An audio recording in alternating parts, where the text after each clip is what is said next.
क्या आपने कभी ऐसा समय महसूस किया है जब आपके जीवन में कुछ ऐसा हुआ हो जिसे आप समझ नहीं पाए? जब सब कुछ गलत लग रहा हो, आप कोई भी व्यापार शुरू करते हैं, उसमें बहुत मेहनत करते हैं, बहुत पैसा लगाते हैं, दिन रात एक कर देते हैं, उसके बावजूद आपका व्यापार नहीं चलता। वहीं दूसरा व्यक्ति जो कम मेहनत करता है, थोड़ा पैसा लगाता है, उसके बावजूद उसका व्यापार बहुत जल्दी बड़ा होने लगता है। आप रोज मंदिर जाते हैं, घंटों प्रभु का स्मरण करते हैं, फिर भी आपके साथ अच्छा नहीं होता। वही दूसरा व्यक्ति जो कभी मंदिर भी नहीं जाता और न ही प्रभु का स्मरण करता है, वह उन्नति को पा रहा है, आगे बढ़ रहा है। आप ये जरूर सोच रहे होंगे कि आखिर मेरे साथ ही क्यों?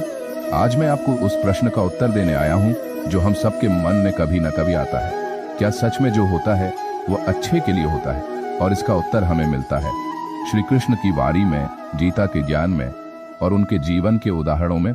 भाग 1, श्री कृष्ण का कर्मयोग, जहां फल की चिंता नहीं, सिर्फ कर्म की शक्ति है। श्री कृष्ण कहते हैं, कर्मण्येवाधिकारस्ते मां फलेषु कदाचन मां कर्म फल हेतुर्भूर्मा ते संगो स्वकर्मणि। इस श्लोक का अर्थ है, हे मनुष्य, तेरा अधिकार केवल कर्म करने में है, फल में नहीं। इसलिए तू कभी भी कर्मफल का कारण मत बन और न ही कर्म न करने में आसक्त हो। अब आप सोच रहे होंगे इसका जीवन से क्या लेना देना है? तो सुनिए दोस्तों, जब हम किसी काम में पूरी लगन से मेहनत करते हैं और फिर भी परिणाम हमारे मन चाहे नहीं आते, तब यह वाणी हमें संबल देती है। ये कहती है, कर्म करते रहो, फल ईश्वर के ऊपर छोड़ दो। यह विश्वास ही है जो हमें हर परिस्थिति में स्थिर रखता है। दोस्तों, हम इसको वास्तविक उदाहरणों से सीखेंगे कि कैसे हर बुरा अनुभव भी हमारे भले के लिए होता है। 1, द्रौपदी का चीरहरण। जिस समय द्रौपदी की लाज संकट में थी, पूरी सभा मौन थी। वह क्षण उसके लिए सबसे बड़ा अपमान था, लेकिन श्री कृष्ण ने उसकी लाज बचाकर एक बहुत बड़ा संदेश दिया। जहां धर्म है वहां भगवान है।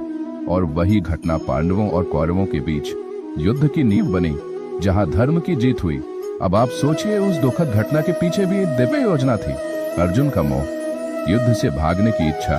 कुरुक्षेत्र में अर्जुन ने जब अपने धनुष को छोड़ दिया, तब उन्होंने कहा, मैं अपने भाइयों, गुरुओं और मित्रों को नहीं मार सकता।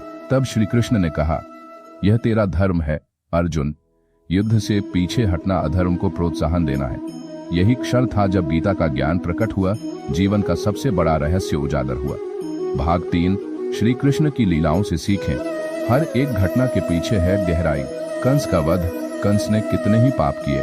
नन्हे श्री कृष्ण को मारने के लिए राक्षस भेजे, लेकिन अंत में श्री कृष्ण ने कंस का वध किया। सोचिए दोस्तों, अगर कंस न मारा जाता तो मथुरा के लोगों का क्या होता? सुदामा का मित्र भाव। सुदामा निर्धन थे, उनके पास श्री कृष्ण को देने के लिए कुछ नहीं था सिवाय सच्ची भक्ति और मित्रता के। जब वे श्री कृष्ण से मिलने पहुंचे, उन्हें लगता था कि शायद वे उन्हें पहचानेंगे भी नहीं। लेकिन क्या हुआ? श्री कृष्ण ने उनके पांव धोए, उन्हें गले लगाया और उनके जीवन को समृद्ध बना दिया। क्या यह मात्र संयोग था?